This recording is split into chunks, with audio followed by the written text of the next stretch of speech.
Hello there, this is James S. Crofty, known as 1978, and while I don't pretend to be a political economist or any kind of expert for that matter, when you understand that far from being any kind of socialist, Hugo Chavez was an authoritarian populist who was elected on the promise of draining the swamp and making Venezuela great again, and that more importantly, while in office, he divided his time between weakening democratic norms and institutions in order to stay in power until he died, and blowing every penny that his country was projected to have upon buying the continued support of his base, gambling the future of his entire country on the hope that the good times would last forever, then you understand that assuming it happens at all, the next hashtag Venezuela won't be what right-wing propaganda puppets and the neoliberal establishment condemn as a hashtag socialist country, but instead there's a very strong chance that it'll be Trump's America, since at the end of the day, the fact that one authoritarian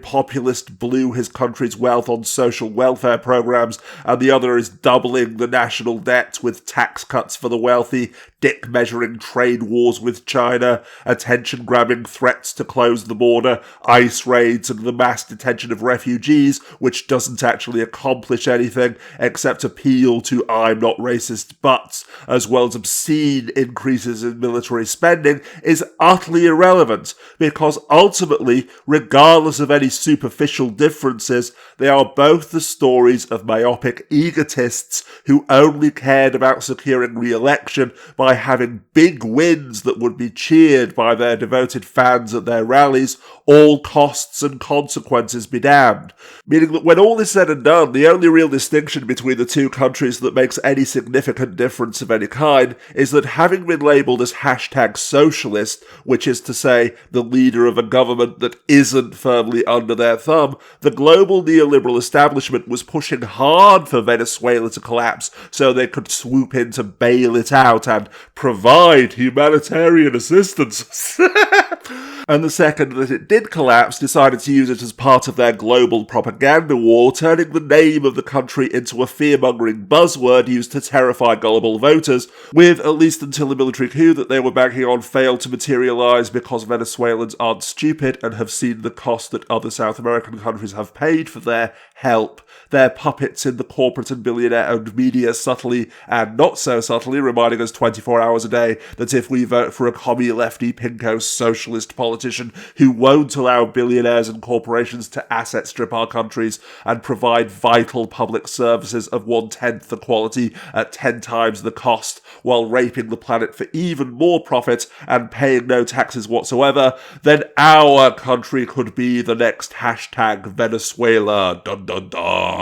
Whereas on the other hand, when the American economy inevitably crashes, again, taking the rest of the industrialized world with it, again, regardless of whether Trump's hashtag reckless spending and trade wars made it even worse or not, the entire global neoliberal establishment will rush to give its CPR in the form of bailouts, once again transforming private debt into public debt and leaving us to pick up the bill. Because remember, as we speak, in the aftermath of the 2008 global financial crisis, which to be honest never actually ended, we are still subsisting in the clutches of a zombie economy, one in which the illusion of growth is maintained only by an ever-expanding balloon of personal and national debt, fueled by consumer spending. At this point, in fact, the global economy is like the title character in the infamous film Weekend at Bernie's, but instead of having to keep up the act for a single weekend, they've had to keep it up for more than a decade now, and the stench is becoming unbearable. But up until last week, I hear someone interject,